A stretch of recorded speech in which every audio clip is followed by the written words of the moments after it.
네, 강프로입니다. 자, 오늘 기아차가 12% 급등했습니다. 일단 보유하신 분들 축하드리고요. 그리고 상장 이후에 최고치를 달성을 했습니다. 그리고 현대차 시가총액도 넘었습니다. 이유는 다들 아실 겁니다. 지금 전체적인 기사를 보면 일단 실적에 대한 좋은 점이 일단 부각이 된 부분이 있고요. 그리고 여기 보면 미국 할인 승부수 통했다. 그리고 현대기아 전기차 판매 급증, 그쵸? 친환경차 판매에 무언가 조금 제동이 걸리는 것 같은 그런 이야기들이 있었어요. 근데 그런 이야기가 실적을 딱 까보니까 완전히 뒤집혔다. 그리고 테슬라의 실적을 보면 그쵸? 뭔가 순위가 바뀌는 게 아닌가, 좀 그런 기대도 해보게 됩니다. 그쵸? 그리고 여기 화면은 기아의 그냥 네이버 뉴스 탭입니다. 그리고 또 하나 더 있죠. 여기 저 PBR주 수혜, 이 내용이 중요합니다. 자, 보세요. 저 PBR주 수혜, 현대차 기아 3년 만에 최대 상승. 그쵸? 기아 12.42% 오른 11만 9,500원의 마감. 현대차는 9.1% 상승. 그쵸? 이게 뭐냐면요, 미국 판매가 역성장 소식. 근데 이게 친환경차 판매는 오히려 밸류가 올랐습니다. 그쵸? 할인 판매를 한 것도 있지만 그게 시장을 잡아먹는 부분, 그쵸? 이렇게 생각하시면 돼요. 쿠팡에 손정희 회장이 투자를 했죠. 이때 손정희 회장이 쿠팡에다가 주문한 게 있습니다. 그쵸? 뭐라 그랬냐? 돈은 얼마가 들어도 좋다, 적자 봐도 좋다, 하지만 매출을 늘려라. 매출이 꺾이면 너도 죽는다. 그쵸? 매출이 꺾이면 일단 자금 회수 들어간다. 그쵸? 매출을 무조건 늘려라. 지금 그러고 있는 겁니다. 시장을 잡아먹고 있는 과정이에요. 어디에서? 친환경차에서. 그쵸? 테슬라의 이번 실적 나오고 주가가 어떻게 됐는지 보셨죠? 근데 기아는 어떻게 됐나요? 실적 나오고 나서 주가가 상승을 했고요. 그리고 상승하는 과정에서 거버넌스 문제가 불거졌죠. 그리고 이게 정부 단에서 이야기가 나왔고 2월 달에 일단 발표를 하고요. 3월 달에 바로 시행한다는 내용이 나왔기 때문에 지금 시세의 속도가 훨씬 더 빨라졌습니다. 근데 애초에 신고가 종목이었다는 게 중요합니다. 저는 아직까지는 매매를 하지 못했어요. 저는 기본적으로 신고가 매매에 집중을 합니다. 근데 기아 같은 경우에 아직까지는 제가 매매를 하지 못했다. 그쵸? 이게 사람이 이 습관이라는 게 있어요. 그러니까 이쪽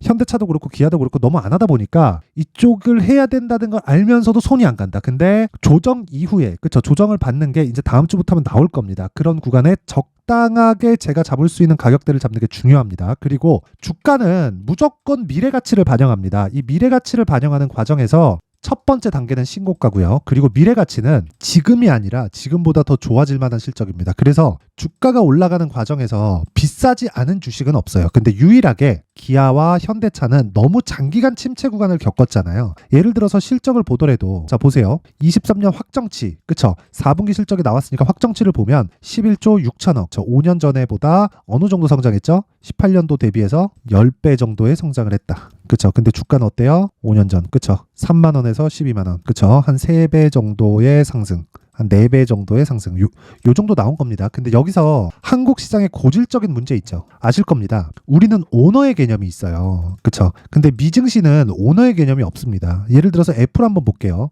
스티브 잡스가 애플을 만들었죠. 그쵸? 근데 스티브 잡스가 애플을 만들었는데도 쫓겨갔다 다시 왔습니다. 그리고 나서 아이폰을 만들었고, 그리고 나서 스티브 잡스 사후에 팀 쿡이 됐는데, 팀 쿡이 CEO로 있으면서 애플은 어떤 식으로 성장을 해왔느냐? 돈을 빌려요. 그쵸? 대출을 냅니다. 어디서? 회사에서. 물론 개인들이 은행 가가지고 대출 내듯이 그런 게 아니라 채권 발행을 하든 어떤 식으로 해가지고 돈을 빌려옵니다. 그 돈을 가지고 애플 주식을 사요. 애플 주식을 사고 그거를 그냥 소각해버립니다. 그러면 시장에 풀려있는 애플 주식이 희소해지겠죠. 그러면 주가가 더 올라요. 근데 실적도 좋아요. 그쵸? 이런 부분을 지속적으로 만들어갑니다. 이런 부분을 만들 수 있는 이유가 왜 그래요? 팀 쿡의 목적은 내가 돈을 버는 거예요. 그쵸? 근데 애플의 수장입니다. 그쵸? 그러면 개인 투자자들이, 그쵸? 일반 투자자들이 애플 주식을 사는 목적과 팀 쿡의 목적이 동일하다는 겁니다. 자, 그러면 여기서 생각을 해보세요. 한국은 어떨까요? 오너의 개념이 있습니다. 그쵸?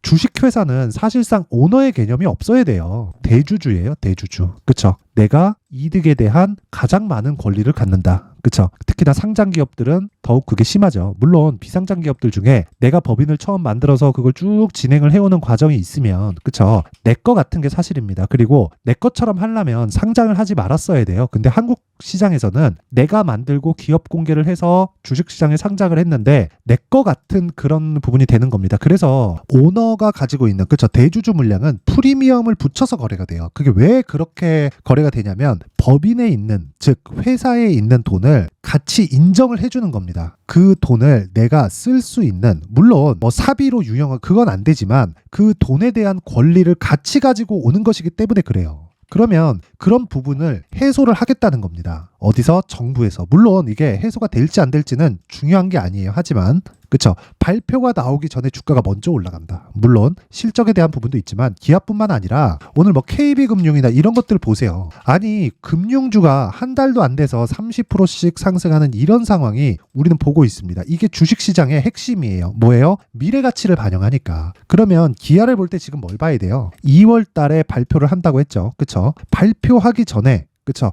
흔들릴 겁니다. 만약에 발표가 나오고 나서 그때 여기서 바로 막 급등하고 막 날라가고 어마어마하게 상하고 이러지 않을 거라는 거 아실 겁니다. 근데 이 구간에서 우리가 따라가면 그쵸? 정말 중요한 가격대를 놓치게 됩니다. 예를 들어서 제가 실제 매매한 내역을 보여드릴게요. 제가 일봉에서 보면 뭐 지금 여기 나오는 그 에브리복 같은 경우에는 여기 보면 손절한 것처럼 보이죠. 제가 신고가 구간에서 지속적으로 매매를 이어가는 겁니다. 이거 분봉으로 돌려서 보잖아요. 그러면 자 내용 한번 보세요.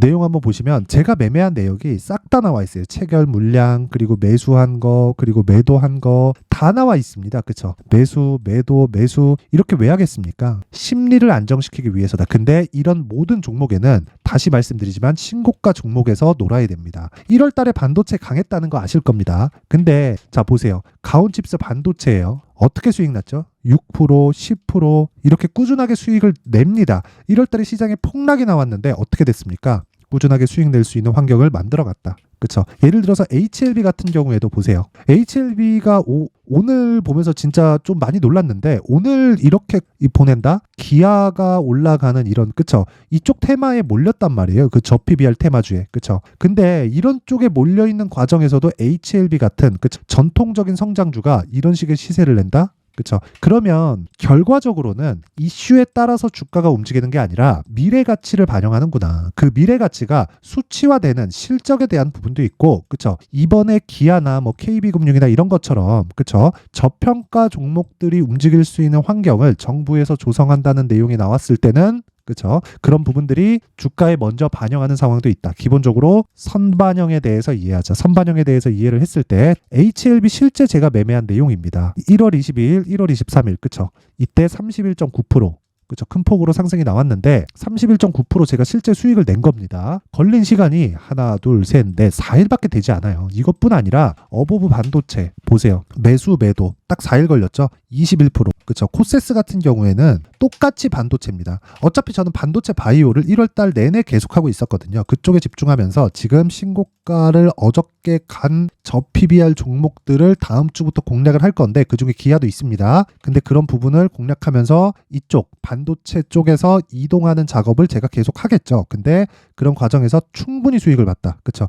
1월 25일 그리고 29일 이거 주말 껴 있거든요. 매수한 날 빼고 하나, 둘, 이틀 걸렸습니다. 이틀 동안 15% 수익. 이런 수익을 내려면 신고가에 대해서 이해를 해야 되고 그런 부분을 제가 소통방에서 공개를 합니다. 제 긴 말 드리지 않을게요. 내가 매매하는 도중에 기아에 대한 가격이 궁금하다. 그리고 시장에 대한 주도주를 어떻게 파악하는지 모르겠다 하시는 분들은 소통방에 들어오세요. 제가 여기 장 시작 전에 다 공개합니다. 근데 무료로 진행한다. 왜? 채널 성장을 위해서. 그렇죠? 그래서 구독과 좋아요 꼭 좀 부탁드리고요. 상단에 있는 전화번호로 참여라고 문자를 보내주시면 제가 소통방 입장 링크를 순차적으로 공유를 해드리도록 하겠습니다. 자, 그리고 제가 2월 달에 어떤 식으로 매매 진행이 되어야 되는지 그 기준에 대한 부분을 강의를 할 건데 그 내용은 어떻게 종목을 잡아야 되는지 여기 나오는 검색기를 통해서 그리고 가격대를 잡을 수 있는 여기 수익 모델을 통해서 제가 함께 공개를 합니다. 그쵸? 와서 배우세요. 제 긴 말 드리지 않을게요. 무조건 와서 배우시고요. 그리고 주식시장에서 내가 수익을 낼 수 있는 즉 나만의 수익 모델을 만드는 방법은 다시 말씀드리지만 신고가 매매밖에 없습니다. 와서 배우시고요. 이 내용도 무료로 공개를 하겠지만 구독과 좋아요 그쵸? 채널 성장을 위해서 구독과 좋아요 꼭 좀 부탁드리고요. 상단에 있는 전화번호로 자, 참여라고 문자를 보내주시면 여기 소통방 입장 링크 그리고 신고가 검색기 수익 모델에 대한 내용까지 함께 공유를 해드리도록 하겠습니다. 자, 그리고 다시 기아에 대한 내용을 보면 오늘 급등했다. 시간에 흔들리겠죠. 흔들리지 않더라도 어느 정도 선에서 조정은 있다. 근데 이거 이렇게 보셔야 돼요. 여기서 쭉 올라가잖아요. 그쵸? 여기서 쭉 올라가면 이게 되게 막 상한가 갖고 난리칠 것 같나요? 절대 그렇지 않습니다. 기아와 현대를 합치면, 그쵸? 기아차와 현대차를 합쳐놓으면 시총이 100조예요. 이게 같이 움직일 텐데, 물론 약간의 차이는 있겠지만 같이 움직이는 과정에서 완전히 막 급등하고 상한가 가고 난리칠까요? 절대 그렇지 않아요. 그래서 조정을 염두에 두자. 하지만 조정 구간의 시세가 끝이 아니라 아까 전에 제가 HLB를 보여드렸죠. 그쵸? HLB 제가 실제 매매한 내역을 보면 여기 코세스를 보더라도 그래요. 그쵸? 15% 수익을 내고 떨어지니까 다시 사죠. 그러면 HLB는 제가 어떻게 하겠나요? 자, 내용 보세요. 여기 30% 수익을 4일 동안 내고 돌파하는 거 보고 다시 삽니다. 그렇죠? 이런 구간을 지속적으로 만들어 가라는 겁니다. 그럼 기아 같은 경우에도 내가 지금 보유하고 있다. 그러면 내가 다시 살 자신이 없다. 그러면 보유하세요. 하지만 내가 어느 정도의 이 매매 움직임을 배우고 이 내용을 그대로 가져가서 다른 종목으로 연계시키고 싶다 하시는 분들은요. 무조건 이건 진짜 무조건이니까 가격적인 전략을 세우시고 아까 전에 제가 소통방에서 이야기 드린 것처럼 스윙급의 매매를 진행하기 위해서 2주 동안 수익 전환시킬 수 있는 가격대를 잡자. 그렇죠? 그 내용이 여기 기아의 가격과 단기 보유 전략입니다. 자, 긴 이야기 드리지 않겠습니다. 단기 보유 전략 2주입니다. 2주 안에 수익 전환이 될 만한 가격대를 찾아야 돼요. 기준은 신고가입니다. 그래서 내용이 길어요. 그쵸? 이 내용을 제가 영상에서 이야기를 드리면 내용이 너무 길어지기 때문에 이런 식으로 제가 내용 준비를 해온 거고 요것도 그쵸? 긴 말 드리지 않을게요. 채널 성장을 위해서 구독과 좋아요 돈 안 받습니다. 구독과 좋아요 꼭 좀 부탁드리고요. 상단에 있는 전화번호로 기아라고 문자를 보내주시면 제가 가격 그리고 단기 보유 전략을 함께 공유를 해드리도록 하겠습니다. 자, 항상 시청해 주셔서 감사드리고요. 무엇보다 신고가는 정말 중요하다. 근데 기아는 사상 최고가입니다. 그쵸? 더 갑니다. 무조건 더 갑니다. 그래서 내가 가격대를 완벽하게 파악해서 보유 기간을 최소한으로 줄이자. 그게 주식시장에서 살아남는 핵심 원리다. 그쵸? 무조건 그 방법 제가 계속해서 말씀드리고 있죠. 자, 항상 긴 영상 봐주셔서 진짜 감사드리고요. 그리고 신고가에 대해서 제가 계속해서 강조를 드렸는데 그만큼 중요하기 때문에 그렇습니다. 자, 그래서 제가 12월 달부터 진행하고 있는 신고가 주도주가 있습니다. 자, 그 신고가 주도주를 제가 어떤 부분에서 공략을 했고 얼마에 공략을 했고 그리고 앞으로 연결될 수 있는 종목들은 어떤 부분이 있는지 그쵸? 그 내용에 대한 부분을 제가 상세하게 준비를 해놨으니까 영상 끝까지 시청하시고요. 모든 분들이 성공 투자하셨으면 좋겠습니다. 네, 올 한 해를 뒤돌아보니까 구간별로 큰 수익이 나왔었던 종목들이 꽤 많이 보입니다. 1월 달에는 AI 관련주들이 있었고요. 그리고 2월 달부터는 2차 전지가 계속해서 강세를 보였죠. 자, 그리고 나서 3월 달이 되니까 AI 반도체 관련주들이 신고가를 만들면서 5월 달부터 시세를 큰 폭으로 냈죠. 저가부터 따진다면 한미반도체와 같은 종목들도 올 한 해 6배 정도의 시세가 나왔습니다. 혹시라도 올해 수익을 보지 못하신 분들이 있다면요. 어떻게 시세가 움직이는지 반드시 익혀 놓으셔야 되고요. 만약에 그런 부분이 아직 준비가 되어 있지 않다면 어중간한 종목들 사고팔고 하지 마시고요. 딱 한 종목에 비중을 제대로 넣어서 확실하게 수익을 보는 방법이 필요합니다. 자, 그래서 제가 23년 12월 달 강프로의 대시세 종목을 준비를 해왔고요. 이 종목은 대기업을 상대로 안정적인 매출 구조를 갖추고 있는 데다가 이 규모가 40%를 넘나들고요. 호황기 때는 50%를 넘나드는 역대급인 이 구조를 갖추고 있어서 대체 불가능한 기업이라고 보셔야 됩니다. 자, 지금 현재 주요 거래처는요. 삼성전자, 인텔, 하이닉스, TSMC, 엔비디아까지 모든 반도체 업체를 고객사로 확보하고 있는 상황이고요.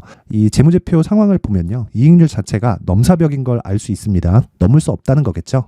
첫 번째 급등 포인트를 보면요. 앞서서 보여드렸었던 실적은요. 23년도 개화 시기에 접어들었었던 AI 반도체 실적이 포함되지 않은 실적입니다. 자, 그런데 올 한 해 개화 시기에 접어들었었던 새로운 반도체의 실적치가 더해지면요. 질적인 성장보다 양적인 증가가 함께 이루어지게 되고요. 그런 부분을 한미반도체가 이미 시세로 보여줬죠. 저가부터 6배 강세를 보인 상황이 있습니다. 강프로의 무료 소통방이죠. 어떻게 매매를 했느냐. 5월 25일 날 그쵸? ISC를 49,800원에 매수를 했고요. 자, 그리고 나서 2달도 되지 않아서 한 100% 정도의 수익을 만들어냈습니다. 자, 근데 6월 2일 날 내용 한번 확인해 보시면 자, 한미반도체 26,000원까지 올려서 잡겠다는 내용이 있죠. ISC와 함께 새로운 반도체 관련 종목입니다. 이때 당시 가격이 25,650원이었는데 그냥 올려서 잡으라는 거겠죠. 지금 현재 한미반도체 가격이 62,000원인 걸 본다면요. 항상 주가는요. 신고가 이후에 공략하는 것이 좋고 그랬을 때 단기간에 100% 수익이 가능한 구조를 만들 수 있습니다. ISC도 그렇고 한미반도체도 마찬가지예요. 당연히 에코프로도 마찬가지입니다. 두 번째 급등 포인트를 보면요. 자, 개인용 PC를 비롯해서 서버, 클라우드, 그리고 우리가 사용하는 스마트폰까지 기본적인 PC 구조와 동일하고요. 새로운 반도체의 구조도 동일한 구조를 갖추고 있습니다. 자, 근데 한미 반도체의 상승 이유도요. 이러한 구조가 동일하게 진행되기 때문이고 이 구조는 절대로 바뀔 수가 없습니다. 11월 달에 새로운 뉴스가 나왔습니다. 자, 온 디바이스까지 더해지면 비메모리의 사용처는 계속해서 증가할 것은 너무 당연한 이야기고요. 그런 부분을 감안했을 때 이 기업은요. 질적인 부분에 대한 성장이 아니라 양적인 증가까지 이룰 수 있는 상황이 된 겁니다. 한미반도체의 시세를 보면 아직은 굉장히 저렴한 상태를 유지하고 있고요. 세 번째 상황을 보면요. 엔비디아의 실적인데요. 이건 올해 초 대비해서 4배 정도의 상승폭이 나왔고요. 주가도 그 정도가 당연히 올랐죠. 주식 투자를 할 때는 예상하는 게 아니라 확정치를 보고 매매를 해서 수익을 낼 수 있어야 됩니다. 앞서서 제가 보여드렸었던 내용인 자, ISC도 그렇고요. 한미 반도체도 그렇고 확정된 내용이 있었죠. AI에 대한 개화 시기에 맞춰서 삼성전자와 SK 하이닉스가 강세를 보이는 구간이 있었고요. 엔비디아가 강세를 보였습니다. 자, 삼성전자도 그렇고 하이닉스도 그렇고 엔비디아도 마찬가지고요. 생각해 보시면 세력들이 어찌할 수 없는 정도의 사이즈를 가지고 있는 그런 종목들이죠. 그렇기 때문에 제가 계속해서 이야기를 드리는 겁니다. 확인하는 데는 확정치가 필요하다고요. 엔비디아 실적만큼 확실한 재료가 있을까요? 엔비디아의 실적의 증가세는요. 앞으로 다가올 AI 반도체의 수요 증가가 있을 수밖에 없다는 거고 그리고 그에 맞춰서 단가는 폭증하고 있는 상황인 게 엔비디아의 실적을 보면 알 수 있고요. 그리고 삼성전자와 SK 하이닉스로 연결이 되고요. 그래서 한미반도체가 올라온 그런 상황입니다. 한미반도체만큼 추가적으로 상승할 수 있는 종목이 있다는 게 하이닉스를 포함해서 삼성전자의 시세 그리고 엔비디아의 실적을 보면 알 수 있고요. 그래서 준비한 4분기 대시세 종목, 내년 초까지 강세를 보일 수 있는 종목을 준비를 해왔습니다. 어렵게 생각하지 마시고요. 기본적으로 신고가 구간에 있는 종목이기 때문에 하락에 대한 저항성은 충분히 갖춰져 있는 종목이고 이미 시세가 시작이 됐습니다. 자, 무엇보다 중요한 건 얼마에 사는 걸 텐데 제가 그런 부분까지 상세하게 준비를 해놨으니까 영상 상단에 있는 전화번호로 대시세라고 문자를 보내주시는 분들에 한해서만 무료로 공개를 하도록 하겠습니다. 매매하는 과정에서 수익이 잘 안 난다 하시는 분들은 이 종목 딱 받아가서 큰 수익 내셨으면 좋겠습니다.